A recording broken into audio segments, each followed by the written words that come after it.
So how can people get more self-discipline? Because I agree with you. Self-discipline is such, an issue in our society today. It's like the cravings. I have a friend who has stage 4 cancer, and she's still going, let me just suck on a lollipop. I'm like, no, because another friend of mine had lymphoma, and something grew, and every time she ate a bite of sugar, she'd see, because it was on the outside. She's like, oh no, I'm not eating that again, and it slowly shrunk and went away, and she's healed. But if you don't see it, it's kind of like it's not there, or, this one candy bar really, affect my diabetes. Well, why don't we just put a crack pipe to your mouth too while we're at it? Well, it's just a small piece. Honey. I want to live life. I know I have cancer, but I just want to live life. Just a little. This won't kill me. Yeah, it will. It will, and I think that permeates every area of someone's life. If they don't have if they don't have self-love, how are they going to? And that's the percentage that I'm talking about. How much effort, how much percentage of that effort are you putting in to really get what you want? And what it is, Lisa, it's the fear of failure and the fear of success. Mm-hmm. They're the same thing. You're afraid of failing, so you make sure that you subliminally sabotage yourself. Mm-hmm. Oh, I just a little bit of that. Well, if you want that, you might as well be an alcoholic. You might as well be a drug addict. You might as well be all these are addictive foods. They're like taking drugs. Your body wants them. Sugar is a drug. Yeah. So you have to get it out of you. So if you really want to feel better and you really want to succeed and you really, out of those 8 hours of the day, you want to come home and not be sick and tired, then find out what's not going to make you sick and tired. That's the key. You got to find out. Because if you don't want to find out, you don't care.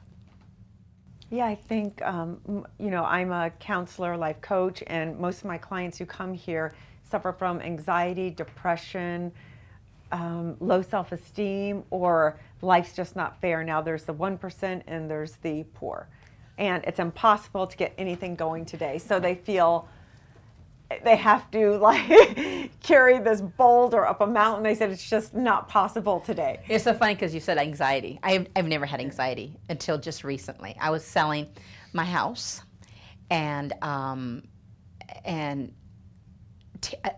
loan officer calls me up and says, "Okay, we found this thing on your credit report," and it came to find out it was fraud. Right? Somebody had committed fraud on my credit report. I go, well, this is gonna, not allow you to move forward, blah, blah. It was a long story, right? So I'm sitting down, and all of a sudden I break out with a rash. And I'm like, what's a rash? And then my throat right here starts calculating. Then my arm starts getting numb. And I'm thinking, oh my God, I'm having a heart attack, right? And I get scared. And I drive myself to the hospital, and I just break down. And I said, I think I'm having a heart attack. My throat's going like this, a little butterfly in my throat, and I'm breaking out in a rash, and my hands are numb. So after they check me, the doctor says, Ms. Lopez, you're having anxiety.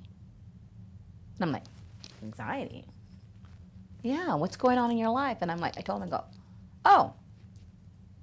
So in my mind, I'm like, okay, I'll fix that. Do you have a pill for that? Is that what you have? A pill for that?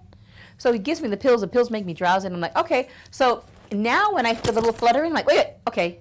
I'm doing this to myself, right?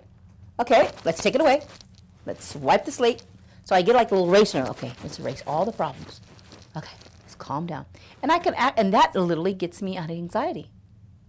Or I put on a song that soothes me. And that music is the best medicine in the whole world. And let me give you a short example, Lisa, what I'm talking about. Have you ever been in the best mood and you're driving and you're like, la, la, la, oh yeah, I'm feeling pumped up. And then all of a sudden, here comes the DJ, and all of a sudden they play a song that reminds you of a bad time in your life. You're bummed. Just like that. There is no pill in the world that can take you from high to low in seconds flat. And that's music. So I tell people, if you're in a really funky mood, I really want you to think of a song that made you feel so happy. Just drag yourself out of that mood and get that song, because it'll be the best medicine ever. And there's some people that just want to be sad. It's true. And they'll put on a sad song and make them sad and depressed and drink and all this kind of stuff, you know. And it's like, why are you doing that to yourself? So I say, you want the best drug? Find a song. That song was mostly the writer. I've had people put on my Facebook, TeCheetah, I have cancer. Listening to your music has healed my soul. Just your words alone have taken me to that next level. I wanted to commit suicide. Just listening to your music. It was off my first album, which I'm actually going to give you a copy of that today, called Abrázame. But music is a beautiful thing. So there's different ways to change your attitude. So if you want to get motivated to exercise or stop, find a song. Find something, even if it was a song back when you're in your 20s or your teens.